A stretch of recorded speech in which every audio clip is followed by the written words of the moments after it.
In the finals, everyone knows the best part of the game is the weapons. Yeah, I said it. With a total of 35 different weapons spanning across all 3 classes in the game, there's always going to be something that'll catch your attention. From snipers, shotguns, ARs, LMGs, pistols, knives, sticks, whatever this thing is, the personification of God, and of course, hammer. But after reviewing the roast session that was my last video's comments, I wanted to try to find something else to say about the game.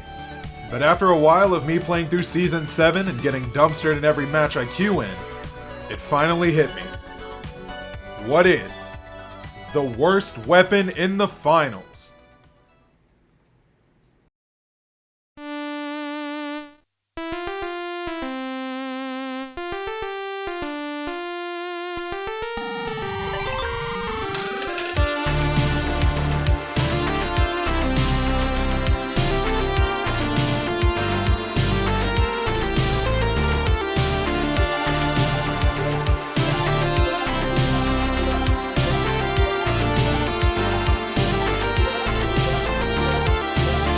What really makes a weapon so bad? Is it its damage, the balancing, or the downsides it can bring to the team? That's what I wanted to find out. Now, as much as I wanted to share my list for this one, What the fucking ball? Come down, Smelly, that's the gunny G. I come out round, and I break your fucking leg. I learned my lesson from last time and decided to rely on you, the lovely viewing audience, for the answer instead. So not too long ago, I made another post in the r/finals community Reddit, asking what they believe the worst weapon in the game is. And after reading through all 105 comments, I gathered the top answers and compiled them in a cohesive list, where we'll look into what makes them so bad in the community's eyes, and maybe sprinkle in some of my own opinions along the way. So join me as we break down what the community says, and find out what the worst the finals has to offer. Starting with the KS-23.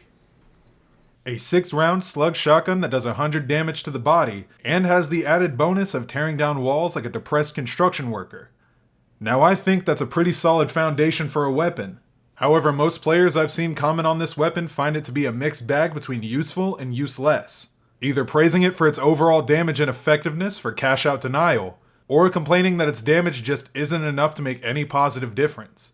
But when I was looking through the comments of the post, the main points I've seen stem from 3 areas: its ammo, its reload, and its non-traditional ADS. Now I know those seem pretty minor to y'all, but let me explain. The ammo refers to its capacity in a fight. Some players find that missing a shot against a skilled enough player is a sure way to end up in the spectate screen. And while I don't disagree per se, it can be a difficult argument to rely on. Because get good. But seriously, what makes me turn that around is its reload speed. Because good God is this thing slow when you need it. On empty, this thing takes a darn near 4.5 seconds to get back to full. Now this isn't the longest reload in the game, however it does have the most crippling ammo to reload time I've personally played with. Draining 6 shots to reload, or worse, having to reload halfway through instinctively just in case. Because the lights are always watching. Ready to pounce. So the main consensus that I've seen is that it feels awkward to use in combat situations. But personally, I think that there's some redeeming qualities that won't leave you completely destitute. Unlike our next weapon, the spear. Now this is a short one. The spear is a melee weapon for the heavy that reaches further than other melee weapons in the game, dealing damage in a sequence of attacks that get greater over time with each hit. Plus the added bonus of having an alternate attack that allows the player to let it rip and spin to damage enemies from nearly all sides. Now the reason the spear falls on this list is because of its alt fire. Many in the community find it works very well when you have a clustered team near a cash out, or if you want to distract while your team fires from a distance. However, where some players find issue in it is that it locks you in the animation when you activate it, making you a literal walking target to any player who's 4 meters or more ahead of you. And it's that critique I agree with. I mean, the spin attack is good in theory, but beyond covering smaller areas or choke points, you find yourself becoming a sitting duck most of the time. Because a light can outmove you, a medium can outrange you, and a heavy can outdamage you. And with those powers combined, you end up with a death on the board. But will I still use it? Oh, absolutely. 100%, without a doubt.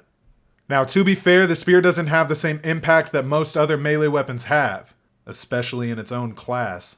But that margin is very thin as the time of writing this, because the sledge did get a recent nerf that made it end up as our next talking point of the video.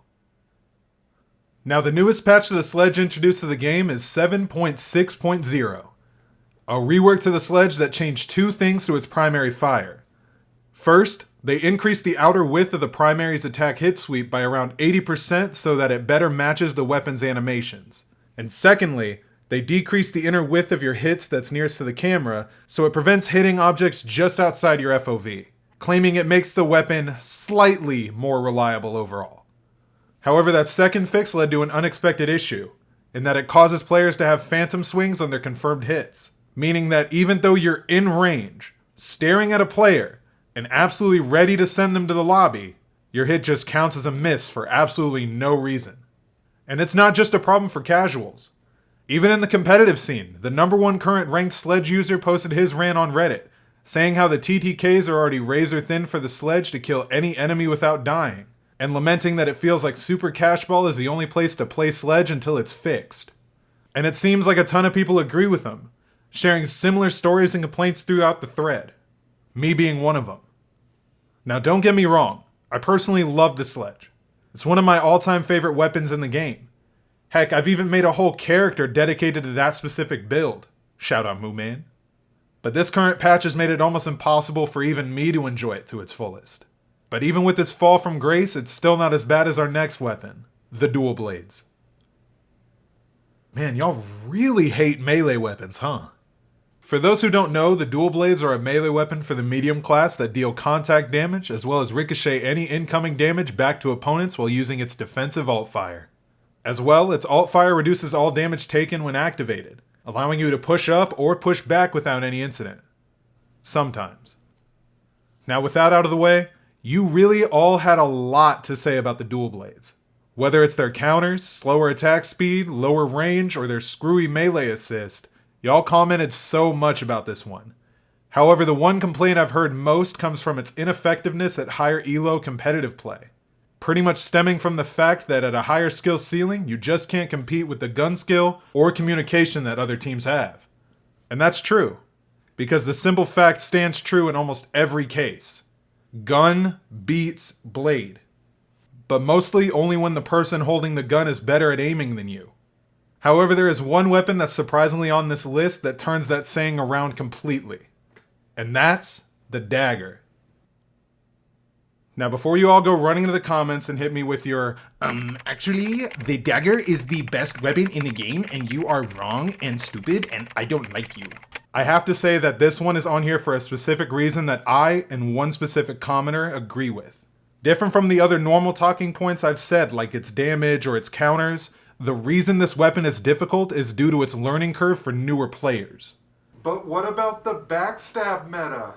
Hold on, I'm getting there. But first we need to cover one thing first.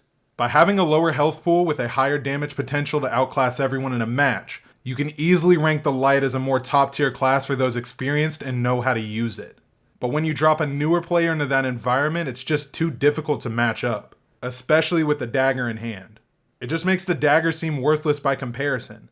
Like the sword, throwing knives, or even the sniper, the threshold to see true OP benefits is rather high, taking some players days, weeks, or even years of practice to see results. However, once you cross that threshold, and even go beyond that, you can end up becoming an unstoppable demon in almost any match.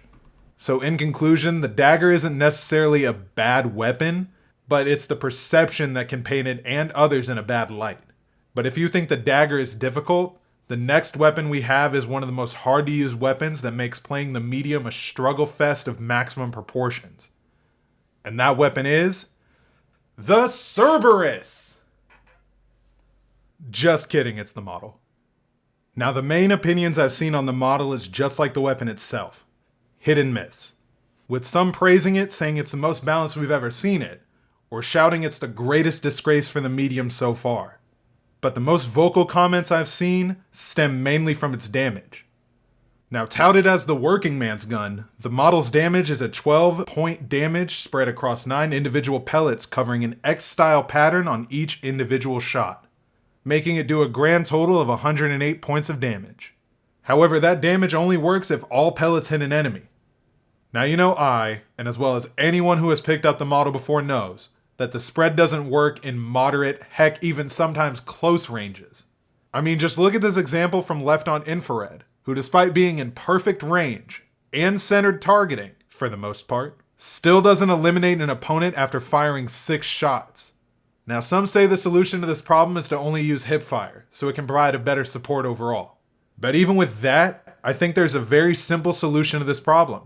And that's to barrel stuff them and send them to God! But seriously, I like the model for its overall firing speed and damage at close ranges. And trust me, if you're playing the finals, you're at close range. A lot. But the place where I feel it's lacking most, that comments hardly mention, is its reload. Because when I'm pinned, or facing a faster character like the Light, its reload becomes its greatest annoyance. And that's because when you start a reload, you can't fire until a shell is fully inserted. So gone are the days of animation cancels and quick firing. Instead, we got a weapon that I make sure is full before firing. Because if I have to quickly reload during a fight, it just makes me regret my choices faster than me after ordering Taco Bell. But moving on to our final weapon, pun intended, there was an overwhelmingly number of y'all who made your thoughts heard, saying it's the worst, most vile, and single most hated weapon you've ever played in the history of Embark's creation. Drumroll please. The MGL! Yeah, y'all probably saw this one coming. To describe the MGL, it's a grenade launcher for the heavy class that has the unique ability to bounce shots off any surface and inflict high area damage to opposing players. Now this weapon in particular usually skims players' worst hated list in one form or another. Not just because it hasn't had any updates since Season 4, or its long list of weaknesses, but mainly because of what makes the gun so unique in the first place. That being its ability to bounce. This is because the MGL's grenades follow an arch pattern that can either be lobbed or bounced when fired, making you have to angle them the right way in order to have any successful hits. Because unlike the CL-40, the MGL's grenades don't explode on contact, meaning you have to shoot your shots with intention to maximize damage potential. Now, even though this gripe was the problem most players have with the MGL, I will say that if you are on maps like Monaco or Fortune Stadium, the MGL works best in closed-off rooms where damage can stack with no aiming required. Just be careful to watch your health before you let them fly. Now, this isn't to say the MGL is weak, because with 83 damage per hit and a target radius of 4 meters, it can prove to be a good area denial weapon for cash-outs or any grouped enemies, especially at a distance. But I will say that the MGL is a rough one, even for me. Because for the life of me, if any of y'all can use this gun reliably, then you have my praise. Because as of Season 7, it seems like I'm not the only one who agrees that the MGL is considered the worst weapon in the finals. Well, not really. Because just like I said in my last video, the finals is a game where everything can offer so many different advantages, and can be useful in their own different ways. And that's because everything in the game is subjective. Just because something in the finals has a bad reputation doesn't mean that it should be ignored or hated. So throw away your pitchforks, because the main takeaway you and the community should take away from this video is, if it's fun for you, then it's always the best. And that's a philosophy I don't just stand by for the finals. I stand by that for every game I play. Because what's the point of treating every game like win or lose if you can't kick back and laugh once in a while? So with that being said, thank you all for watching, the lists never matter, and I'll see you next time. Cue the outro.